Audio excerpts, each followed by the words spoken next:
do. It's quite limited in my case because I'm not a technical expert, you know. It's quite, I'm always struck by the contrast between the young people I know and how they use it and my limited abilities, you know. I can't, you know, I don't know how to look for a football game. I know people who can hack into television channels and do all that sort of thing, and who, you know, I always have to ask several people's help in order to how to navigate to a certain site. So I'm a product of my rather slow to catch up generation, but I have the iPad, I have the iPhone. I use them mostly for news, for writing, and I've begun to watch films on them as well. You know, because it's, I have small children, I don't get out much, and it's a wonderful way to stay connected to the world. I mean, my children, I would say, have almost completely stopped watching television. We will put DVDs on. That is still a primary function of the big screen downstairs. But they would much rather watch even their television now on the internet. You can find episodes, you have a lot more freedom. The platforms are getting better. You know, the streaming is of a better quality now. The downloading's faster. And it seems to be where it's all happening, and of course it's eventually going to be indistinguishable. It will be on your television set.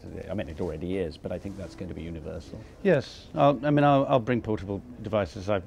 You know, as I said, I've got the laptop, the pad, and the iPhone, and you know, I use them for the same sorts of things I would have brought in hard copy. I mean, you know, I'll read the Guardian and the New Yorker, but now I get subscription in there.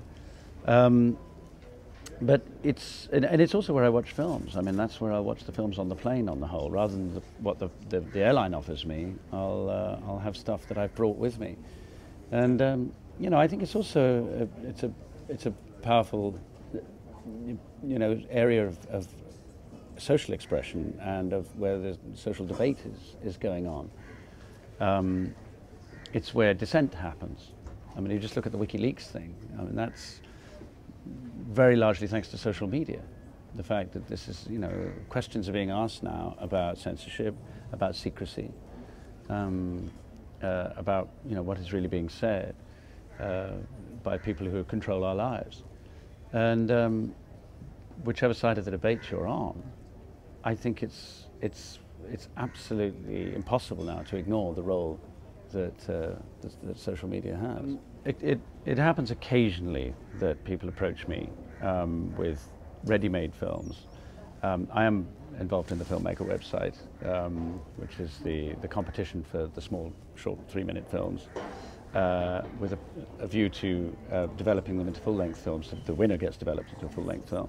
Brightwide, which is still in its very early stages of development, is a site where people can submit films to our library, and we not only are helping films get seen, which might otherwise struggle in the wider distribution circuit, and we're trying to bring an audience to those films by linking them with communities, schools, universities, film festivals, that sort of thing. But we also want it to play a part in a wider debate and lead to any kind of activism that people might choose as a result, because I believe that you know, that visual advocacy is a very, very powerful social tool.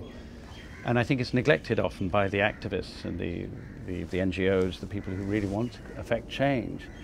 Are very dependent on slogans, they're very dependent on T-shirts and posters and all this sort of thing. Some of them may have some effect, but there's nothing quite like a narrative film. Could be a 15-minute film, probably more effective if it's a 90-minute film, but I've seen documentaries, I've seen dramas at festivals, which are not going to get seen at any other time, producing an extraordinary passion in the room. You get people standing up, and it's often the younger people, quite obviously, standing up saying, I am so incensed by what I've just seen, this sense of indignation, I'm so, you know, full of this thing. Where do I take it? Where do I march? What do I sign? Where do I take action? And of course, there's very little advice.